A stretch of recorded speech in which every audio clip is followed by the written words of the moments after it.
Hi everyone, I am Christine P. Aquino, third year, taking up Bachelor of Elementary Education at Laguna State Polytechnic University, Lopez Satellite Campus.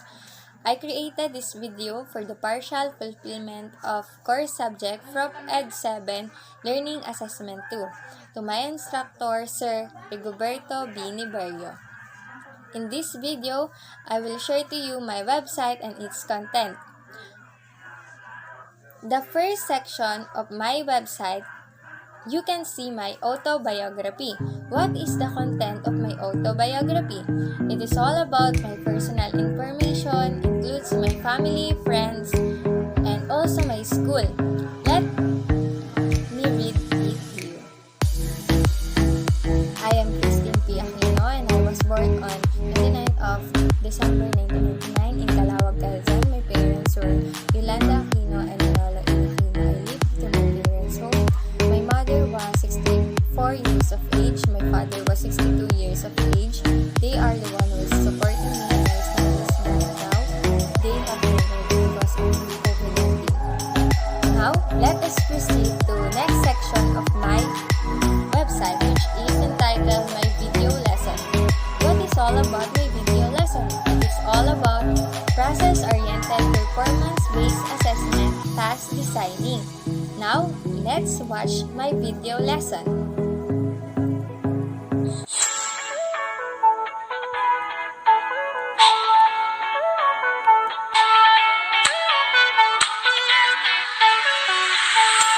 Hi! Good morning everyone! I am Christine P. Aquino, third year, taking up Bachelor of Elementary Education at Laguna State Polytechnic University, Lopez Satellite Campus. And today, I will give you some information about the topic which entitled Process-Oriented Performance-Based Assessment, Chapter 2, Task Designing. Let us know first, what is task designing? Designing learning tasks need to be carefully planned. Generally accepted standards in designing tasks to be included. I will give you some information what are the standards in designing tasks or task designing. Standard: identifying activity that would be highlight the learning competency to be evaluated. Identifying an activity that entail more or less the same competencies.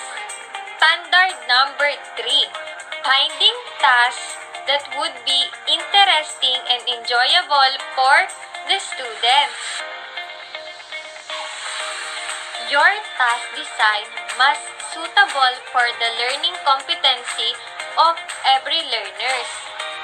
For further explanation of task designing, I will give example for you to understand it.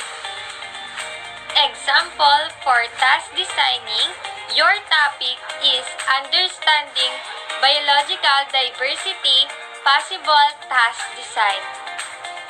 Now that you already know what is the topic example, I will give some tips for you to apply task designing. First tip: bring the students to the pond or creek.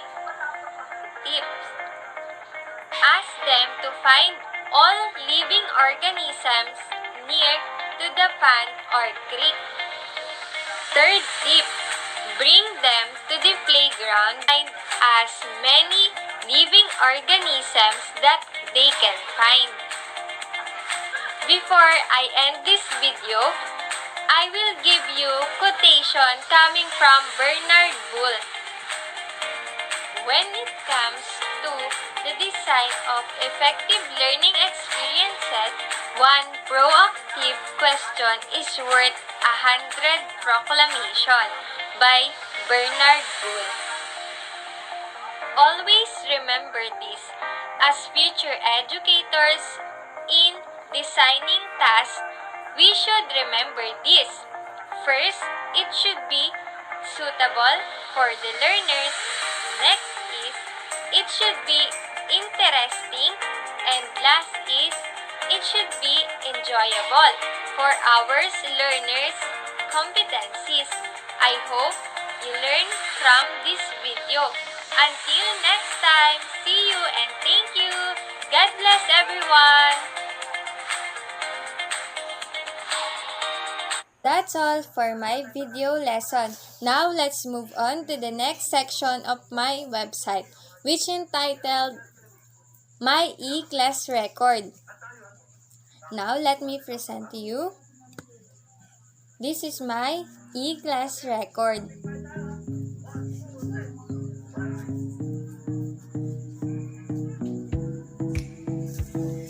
It is a English Quarter 1, Quarter 2, Quarter 3, and Quarter 4.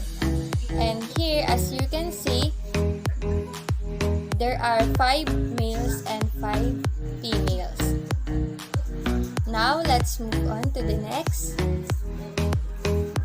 The second link is my E-Class Record for mathematics. As you can see, there are also 5 girls and 5 boys. Math Quarter 1, Quarter 2, Quarter 3, and 4. And that's all for my E-Class Record Mathematics. Now let's move on to the next. Here are my E-Class Record for Science. As you can see, there are also 5 girls and 5 boys. And that's all for my class record. Now, let's move on to the next section of my website, which entitled Table of Specification. Let me present to you. And here is my Table of Specification for Grade 4 learners. For Filipino, here is my Table of Specification. And the next is Table of Specification in subject of Mathematics. And here is my Table of Specification for English. And last is Mathematics. Now, let's move on to the next section of my website, which entitled MPS Mean. Here is my MPS or mean. As you can see, their grades, it is for Mathematics, English, and Filipino. Now, let's move on to the next section of my website, which entitled Quarterly Examination. It is all for Grade 4 learners. This test paper or examination of Grade 4 learners for Filipino. Next is Quarterly Examination for English subject. And next is my quarterly examination for mathematics. And next link is for my quarterly examination in science subject. Now let's move on to the next section of my website, which entitled Affiliation, Acceptance Day, SSC or Supreme Student Council, Organizational Chart of Supreme Student Council,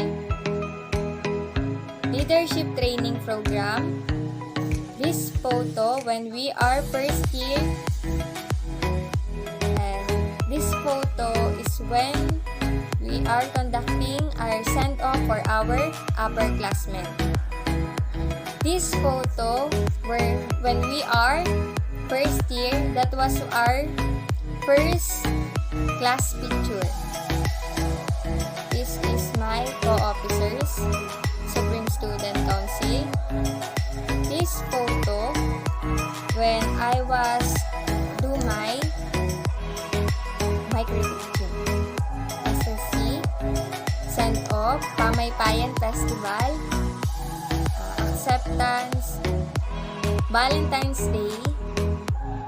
Here are my classmates and my friends, acceptance, and this is when Loktaa days. This photo is captured in Christmas preparation. This photo is when leadership training program. Acceptance. This photo is when we are having our Christmas party. Acceptance. This photo when we are having our first observation in Hundagwa Elementary School. Acceptance, send off. And last is our leadership training program when we are first year. Now, let's move on to the next section of my website. It's all about miscellaneous. It includes my family, my parents, my brother, my nephews, my father, and also my sister, and all my nephews. So, that's all for my family. Now, let's go to next section of my website, which is entitled Video Compilation. As you can see, here are the video lesson of my classmates in PROFED7 Assessment Learning Tool.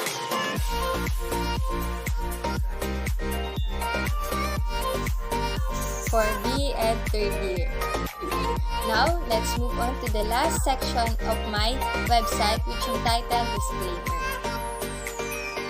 No copyright infringement intended. Some video clips and music are from internet for academic purposes only. So, that's all for my website, and thank you for watching. I hope you enjoy this video. Thank you everyone. Until next time, see you!